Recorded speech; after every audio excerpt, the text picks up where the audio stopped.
श्रीराम समर्थ. वेळेच जागे होऊन योग्य रस्त्याला लागा. कोणत्याही कर्माची सुरुवात हेतूपासून म्हणजे वासनेपासून होत असते. जन्म हा देखील वासनेतून निर्माण होतो. गंगेचा उगम अत्यंत पवित्र आणि लहान असला तरी स्वच्छ असतो, त्याप्रमाणे आपला जन्म वासनेत झाला असला तरी सुरुवातीला मूळ स्वरूप निर्मळ असते. याच वेळी आई लहान मुलाला शिकवते, देवा चांगली बुद्धी दे.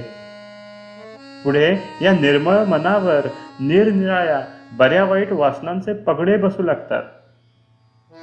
गंगेचे पाणी पुढे पुढे वाहत गेल्याने गढूळ होते आणि ते स्वच्छ करण्यासाठी आपण ज्याप्रमाणे तुरटी लावतो त्याप्रमाणे वासनेचा गढूळपणा घालवण्यासाठी राम करता ही भावना दृढ करायला पाहिजे.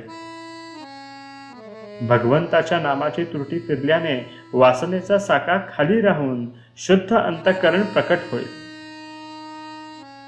गेल्या जन्मात मी जी काही पापे केली असतील ती आता भोगतो आहे असे नुसते म्हणून जगण्यात अर्थ नाही, कारण त्यामुळे आपण पुढच्या जन्माची तयारीच करीत असतो. जर पुढचा जन्म चुकवायला असेल तर या जन्मीच त्यासाठी कार्य करायला पाहिजे, म्हणजे ती वासना नष्ट केली पाहिजे. सत्तावान, श्रीमंत, वैभववान माणसे सुखी असतात हा नुसता भ्रम आहे. जोपर्यंत यांना भगवंताचा आधार नसतो तोपर्यंत या सर्व गोष्टी कुचकामाच्या आहेत. आपले प्रापंचिक सुख आहे ते दिसायला वरवर बाळसेदार दिसते, परंतु ती सूज आहे, ते काही खरे बाळसे नाही. म्हणूनच आपल्याला प्रपंचात सुख लागत नाही. आपले वय जसजसे वाढत जाते तसतसे आपले व्याप वाढतात आणि परमेश्वराकडे दुर्लक्ष होते. वासना कमी होण्याऐवजी वाढत जाते आणि तीच पुढल्या जन्माची अधिष्ठात्री ठरते. तेव्हा यातून काहीतरी मार्ग वेळेलाच काढणे आवश्यक आहे. हा मार्ग अगदी सरळ आणि सोपा आहे. संतांनी तो अनेक वेळा दाखवून दिला आहे. त्या मार्गाने पावले टाका. भगवंत पुढला मार्ग दाखवायला उत्सुक आहेत.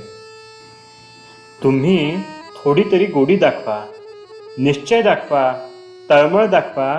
पुढची जबाबदारी भगवंताकडे आहे.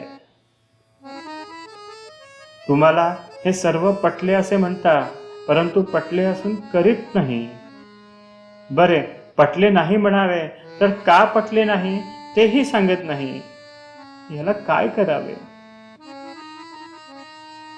मनुष्याच्या ठिकाणी इतर प्राणीमात्रापेक्षा जर काही जास्त असेल तर ते म्हणजे चांगले वाईट कळण्याची बुद्धी. तेव्हा तुमच्या बुद्धीला पटूनही जर तुम्ही तसे वागला नाही किंवा नुसता प्रयत्नही केला नाही तर तो दोष सर्वस्वी तुमचाच नव्हे का?